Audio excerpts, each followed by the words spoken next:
les filles. Parce qu'elle cherche un rebelle en fait. Mais alors, voilà. On porte la voix. Ça marche.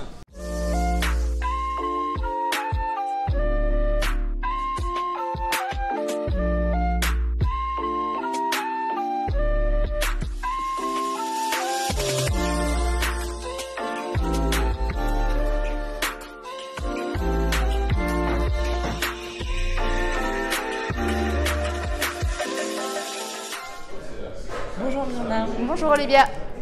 Tu es politologue, spécialiste du monde arabe. Tu écris des chroniques pour le Huffington Post assez régulièrement. Tu as réalisé l'année dernière un documentaire qui s'appelait Damas, là où l'espoir est le dernier à mourir. Aujourd'hui, tu as un nouveau projet. Un nouveau projet, c'est un livre photo, toujours en lien avec la Syrie. Est-ce que tu peux m'en dire plus? Oui, donc déjà, donc voilà, merci d'avoir résumé un peu ces différentes casquettes, on va dire. Le nouveau projet, donc en effet, s'appelle Alep la Blanche, terre de marbre et de lait. C'est une chronique photographique sur vraiment l'une des pages les plus sombres, on va dire, du conflit syrien, qui était vraiment la bataille d'Alep en quelque sorte. Donc, je crois qu'on en a entendu énormément parler aux infos, sur les réseaux sociaux, surtout durant l'hiver 2016. Et en fait, moi, je me suis rendue là-bas, sur place, parce que j'étais dans la région et je recevais beaucoup de messages de proches ou de gens qui suivent sur les réseaux sociaux, principalement qui sont intéressés par la question syrienne, et qui me demandaient qu'est-ce qui se passe. D'un côté, on voit, oui, des gens qui célèbrent le fait que Alep est libéré, et d'autres qui pleurent en disant que Alep est tombé. Et je disais, je ne peux pas vous répondre, je ne sais pas, je ne suis pas là-bas. Et du coup, j'ai décidé d'y aller. Et comme voilà, je suis d'origine syrienne, donc je n'ai pas besoin d'avoir de visa, donc j'ai pu m'y rendre assez rapidement et assez facilement, là où d'autres journalistes, par exemple, avaient été bloqués par le manque de visa. Et donc du coup, je m'y suis rendue et j'ai documenté en quelque sorte la fin de cette grosse bataille. Et puis j'ai rencontré donc les gens sur place. Avec des photos, en fait, photos, vidéos, et récolter des témoignages, surtout des gens, en parlant avec les gens, comme je parle arabe aussi, et qui a une certaine proximité, comme j'ai grandi en Syrie aussi, donc je parle avec eux. Donc c'est différent, ils ne te voient pas juste comme un journaliste qui vient raconter... Comme un reporter. Voilà, non, c'est vraiment quelqu'un aussi du pays qui vient, et donc les gens se livrent d'une autre manière. Tu as des histoires vraiment assez vraies, assez touchantes, très difficiles. Ça a été vraiment un voyage très très difficile pour moi.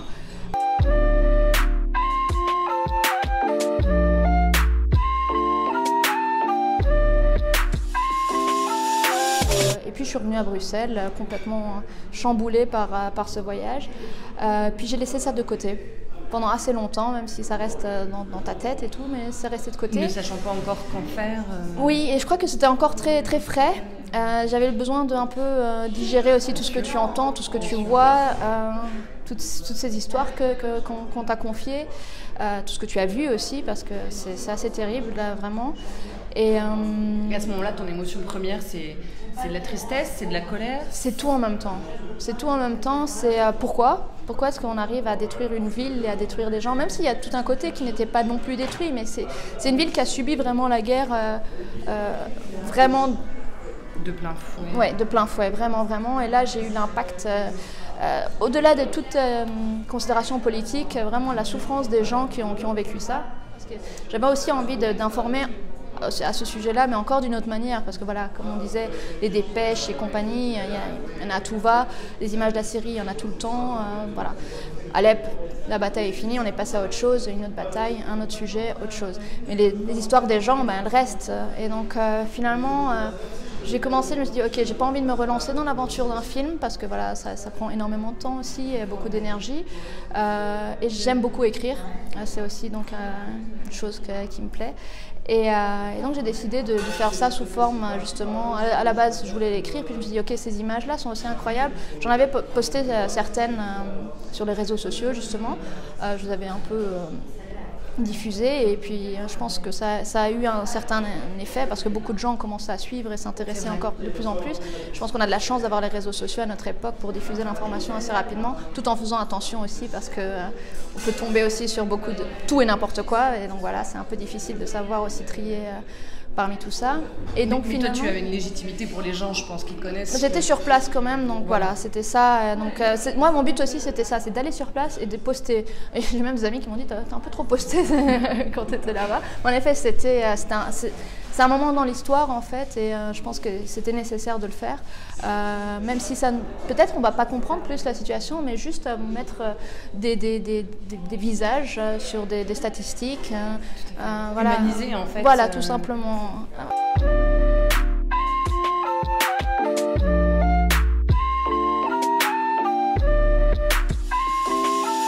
Je suis très passionnée par aussi tout ce qui est le photojournalisme de guerre, l'impact aussi que ça a sur les personnes qui travaillent dans ce monde-là. Donc j'ai vu énormément de films, j'ai vu beaucoup de livres photos. Je me suis dit, tiens, voilà, raconte cette expérience par les photos et par tes mots à la fois, tout en donnant aussi voilà, qu'il y a un fil conducteur. Et donc cette idée est née, puis j'ai contacté en fait parce que je me suis rappelé qu'il y a une connaissance à moi qui est aussi à Alep, donc elle est à l'Épine, non ? Et elle n'a jamais quitté sa ville pendant toute la durée de la guerre, et elle a aussi beaucoup documenté, et elle a vraiment des histoires et des clichés incroyables. Du coup, je lui ai proposé, je lui ai dit, écoute, est-ce que ça t'intéresserait qu'on essaye juste de mettre tes photos, mes photos avec des mots et raconter cette histoire d'une manière à ce que ça puisse toucher aussi des gens qui sont à des kilomètres. C'est ça principalement, essayer vraiment de transmettre et de construire ces ponts, on va dire, qui sont nécessaires vraiment pour se comprendre tout simplement, voilà, parce qu'ici aussi on est concerné par la question syrienne, que ce soit par la question migratoire ou par autres questions. Voilà, c'est une issue, on va dire, globale, et ce n'est plus juste régional ou même à un niveau plus local ni quoi que ce soit. C'est vraiment, ça nous touche tous et on est tous concernés d'une manière ou d'une autre, qu'on le veuille ou pas. Donc voilà, l'impact de la guerre donc sur la ville en tant que ville, ce que la guerre laisse aussi à la fois sur les pierres et sur les hommes. Donc voilà, comment est-ce qu'on va reconstruire une société qui a été ravagée par la folie des hommes au final, et comment reconstruire ces gens-là et puis redevenir une même société quoi aussi. Bien sûr aussi donc la question de l'impact sur les femmes, parce que c'est une question très importante dans tout conflit. Et bien sûr principalement, et ça c'est une question qui moi me touche énormément, c'est l'impact de la guerre sur la nouvelle génération, sur les enfants. Sur les adultes de demain. Quoi. Exactement, sur ce qui fera justement la Syrie de demain, le monde de demain. Et voilà, ça fait 7 ans, il y a des enfants qui ont été déscolarisés, qui n'ont rien connu d'autre que la guerre. Exactement. Et donc je pense que c'est très important aussi d'avoir leur point de vue sur ce conflit, leur point de vue sur leur avenir, leur point de vue. Ce qui est le cas dans le livre. Ce qui est le cas justement dans le livre, c'est une sélection, voilà, j'ai pris vraiment ces axes-là que j'ai vraiment voulu mettre en lumière, et pas de responsabilité politique, pas de comment ça se passe et tout ça, c'est vraiment ça, ces thèmes-là, vus par quelqu'un dont c'est aussi voilà, le pays. Moi, Alep, je connaissais, c'est pas ma ville natale, enfin ma ville natale c'est Bruxelles, mais c'est pas ma ville dans laquelle j'ai grandi, donc j'ai grandi à Damas, mais je suis allée souvent à Alep.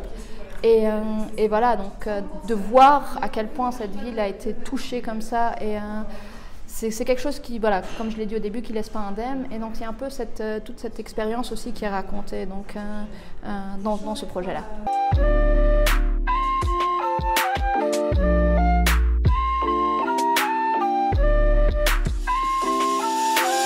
Pour que ce livre voit le jour, tu as mis en place un crowdfunding.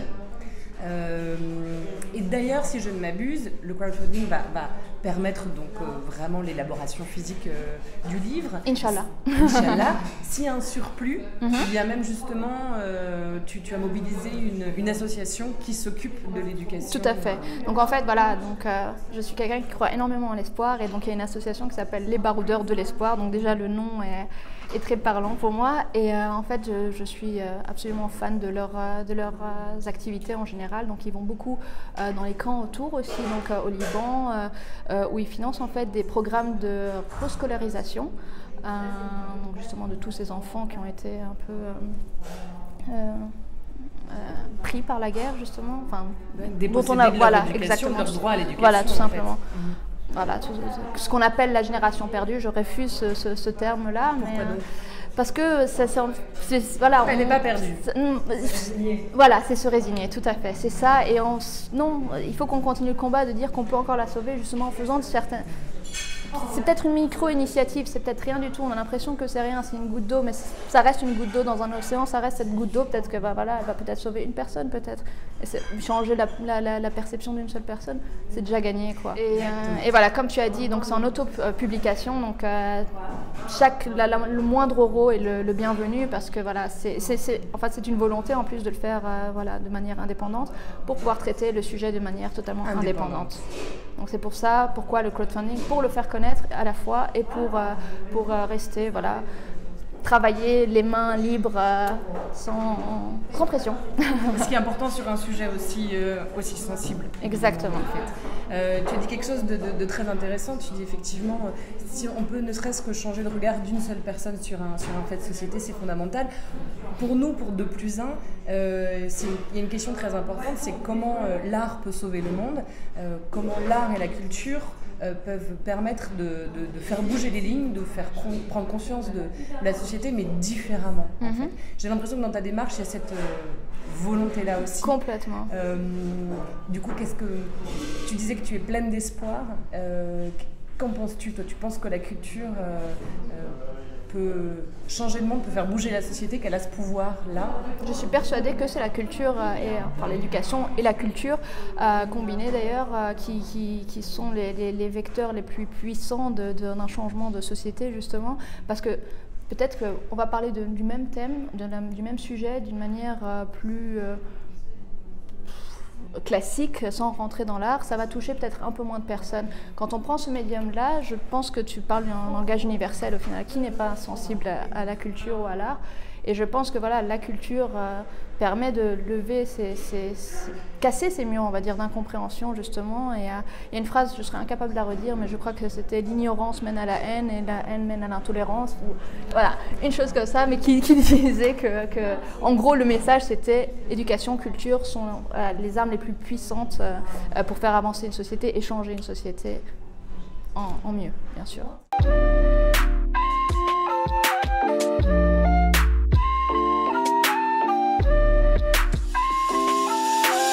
Une dernière question, tu es d'une culture justement à la fois belge et syrienne, tu as 2 villes, c'est Damas et c'est Bruxelles.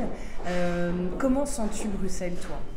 Moi, Bruxelles, je l'adore, à part une petite parenthèse, c'est le climat. C'est le seul. Pour une méditerranéenne, c'est difficile. C'est vrai que c'est un peu compliqué, mais bon, on s'y habitue, tu sais, donc ça va. Bruxelles, moi, Bruxelles, voilà, comme j'ai dit, tu l'as dit, c'est ma ville aussi, même si j'ai passé plus de temps, donc on va dire en Syrie, dans ma courte vie, parce que je suis pas si vieille. Et voilà, Bruxelles, pourquoi est-ce que j'adore? Parce que c'est multiculturel, tout le monde a sa place, j'ai l'impression, à Bruxelles. C'est une ville qui donne beaucoup en fait. Il suffit d'y croire aussi et de lui rendre aussi ce qu'elle nous donne. Et ce que j'aime le plus, si je dois dire quelque chose, voilà, c'est Bruxelles ma belle, Bruxelles multiculturelle. Et je pense que voilà, c'est ma déclaration à Bruxelles. Déclaration d'amour à Bruxelles. Merci beaucoup, Myrna. Je t'en prie, merci à vous. Et Bruxelles ma belle, allez.